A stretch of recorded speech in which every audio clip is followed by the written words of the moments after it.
দিকে তাকান।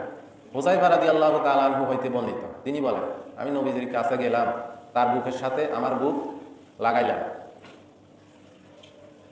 বললাম, ইয়া রাসূলুল্লাহ, কোন কাজ করলে, কোন কথা বললে আমি মৃত্যুর আগে, কোন কথা বললে, কোন কাজটা করলে আমি জান্নাতে যেতে পারবো, জান্নাতে যেতে পারবো? বললেন, হুযায়ফা, তুমি যদি মৃত্যুর আগ মুহূর্তে বলো লা ইলাহা ইল্লাল্লাহ মুহাম্মাদুর রাসূলুল্লাহ, তাহলে তুমি জান্নাতে চলে যাবে।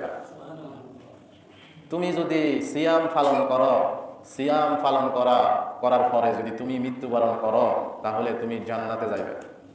আনফিকু ফি সাবিলিল্লাহ, আল্লাহর রাস্তায় সদকা করো, দান করো, তাহলে তুমি কোথায়? জান্নাতে যাবে। আরেকটা হাদিসে বলছেন, আর সাদাকাতু তারাদ্দুল বালা, দান সদাকা বালা মুসিবত দূর করে দেয়। যেমন আগুন, পানি আগুনকে নিভিয়ে দেয়, তেমন সদাকা করলে বিপদ বালা মুসিবত দূর হয়ে যায়। এরপরে একটা হাদিসে নবীজি বলেছেন, ইয়াকুম আল হাসাদ ফাইনাল হাসাদ, হাসাদ করিও না, হিংসা বিদ্বেষ, হিংসা বিদ্বেষ তোমার নেক আমলকে খেয়ে ফেলে। যেমন আগুন শুকনো কাঠকে, শুকনা কাঠে আগুন লাগলে যেমন ছাই করে দেয়, তেমন কি করে? হিংসা বিদ্বেষ নেকিকে ধ্বংস করে দেয়।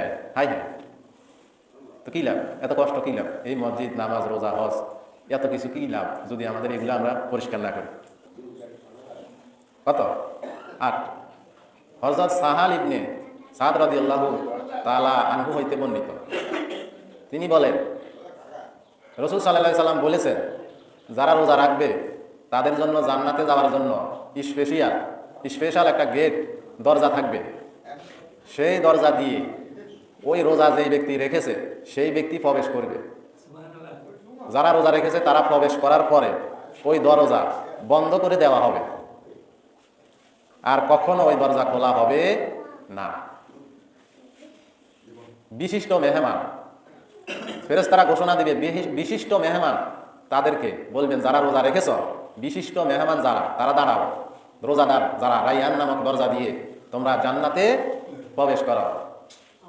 মারহাবা ইয়া মারহাবা, রোজাদারের মারহাবা, মারহাবা ইয়া মারহাবা, রোজাদারের মারহাবা, মারহাবা ইয়া মারহাবা, রাইয়ান নামক দরজা দিয়া মারহাবা।